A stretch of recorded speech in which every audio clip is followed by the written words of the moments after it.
ED के द्वारा पूर्व मुख्यमंत्री हेमंत सोरेन पर हुई कार्रवाई पर टिप्पणी करते हुए रामगढ़ के कांग्रेस के पूर्व विधायक ममता देवी ने रामगढ़ जिला के कुज्जू स्थित कांग्रेस युवा मोर्चा मांडू विधानसभा अध्यक्ष आकाश ओझा के आवास में प्रेस को संबोधित करते हुए कहा कि देश में जो मौजूदा हालत है, जिस राज्य में भाजपा की सरकार नहीं है, वहां के मुख्यमंत्री को स्वतंत्र एजेंसियों को लगाकर सेंट्रल की तरफ से परेशान किया जा रहा है। जनता ने अपने एक आदिवासी के बेटे को मुख्यमंत्री बनाया है, परंतु केंद्र में बैठी भाजपा की सरकार को यह हजम नहीं हो रही है कि एक आदिवासी मुख्यमंत्री इस राज्य को चला रहा है। देखा जा रहा है कि विगत कुछ वर्षों में विधायकों के ऊपर झूठे आरोप लगाए गए। जमीन घोटाला का मामला है, झूठा आरोप लगा करके विधायकों को सजा दिलवाने का काम किया जा रहा है। इनका हमेशा प्रयास रहा है कि सरकार को गिराया जाए, परंतु उनके मंसूबे कभी पूरे नहीं होंगे। इस बार भी माननीय मुख्यमंत्री हेमंत सोरेन को कई तरह की आरोप लगाकर परेशान किया जा रहा है, परंतु आज हम कह सकते हैं कि हम लोगों के पास पूरी 47 विधायक है और बीजेपी के लोग जो कह रहे हैं कि सरकार गिरा देंगे, यहाँ पर बीजेपी की सरकार बनेगी, परंतु उनके मंसूबे निस्तब्ध हुए हैं और बीजेपी का जो घमंड था वह चूर हुआ है। इस मौके पर जाते जाते वहाँ पे आग ताप रहे कई लोगों से मिलकर दुख सुख की बातें की। देश के जो मौजूदा हालात हैं, आज कहीं ना कहीं हम देख सकते हैं कि जितने भी जगहों पर भाजपा की सरकार नहीं है पूरे स्टेट में, कई स्टेटों पे, उन स्टेटों के जो भी मुख्यमंत्री हैं उनको काफ़ी परेशान किया जा रहा है सेंट्रल की तरफ से स्वतंत्र एजेंसियों को लगा करके। हम कह सकते हैं कि हमारे झारखंड में भी जो परिस्थितियां बनी हैं, आज कहीं ना कहीं जनता ने अपने एक भाई को, एक आदिवासी के बेटा को मुख्यमंत्री बनाया है, लेकिन आज कहीं ना कहीं केंद्र में बैठी भाजपा सरकार को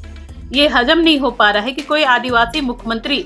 इस राज्य को चला रहा है। जिनको जब से सरकार बनी है तब से परेशान करने का प्रयास केंद्र में बैठी भाजपा सरकार के द्वारा की जा रही है। हम देख सकते हैं कि विगत कुछ वर्ष पहले भी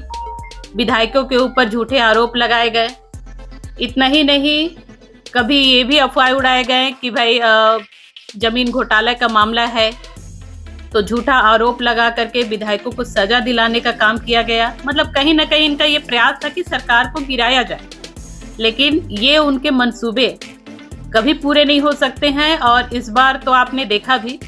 कि जिस तरह से माननीय मुख्यमंत्री जी को इतना बेबस किया है इस स्वतंत्र एजेंसियों को लगा करके। कभी ये रूमर बना दिया गया कि उनकी अरेस्टिंग हो गई, कभी ये रूमर बना दिया गया कि वो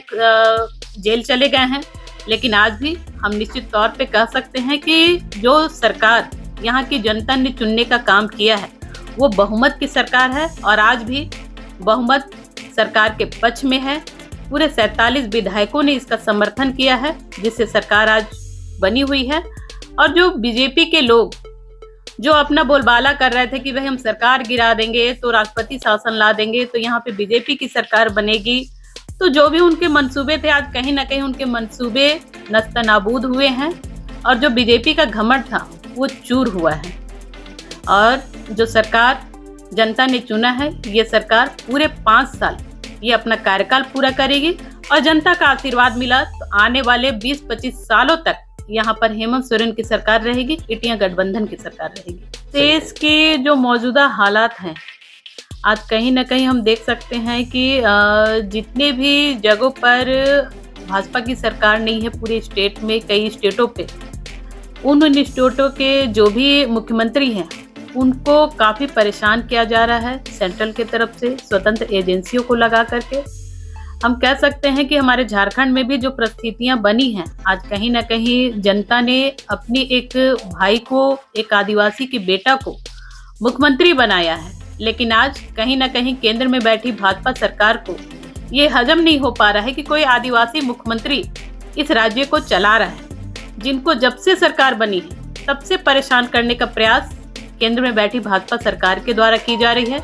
हम देख सकते हैं कि विगत कुछ वर्ष पहले भी विधायकों के ऊपर झूठे आरोप लगाए गए। इतना ही नहीं,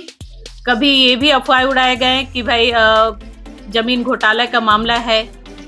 तो झूठा आरोप लगा करके विधायकों को सजा दिलाने का काम किया गया। मतलब कहीं ना कहीं इनका ये प्रयास था कि सरकार को गिराया जाए, लेकिन ये उनके मंसूबे कभी पूरे नहीं हो सकते हैं। और इस बार तो आपने देखा भी कि जिस तरह से माननीय मुख्यमंत्री जी को इतना बेबस किया है इस स्वतंत्र एजेंसियों को लगा करके। कभी ये रूमर बना दिया गया कि उनकी अरेस्टिंग हो गई, कभी ये रूमर बना दिया गया कि वो जेल चले गए हैं, लेकिन आज भी हम निश्चित तौर पे कह सकते हैं कि जो सरकार यहाँ की जनता ने चुनने का काम किया है वो बहुमत की सरकार है और आज भी बहुमत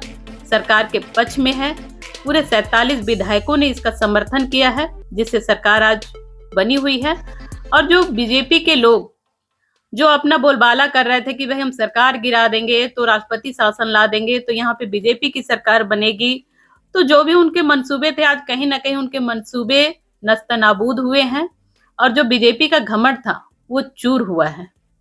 और जो सरकार जनता ने चुना है, ये सरकार पूरे 5 साल ये अपना कार्यकाल पूरा करेगी और जनता का आशीर्वाद मिला तो आने वाले 20-25 सालों तक यहाँ पर हेमंत सोरेन की सरकार रहेगी, इंडिया गठबंधन की सरकार रहेगी।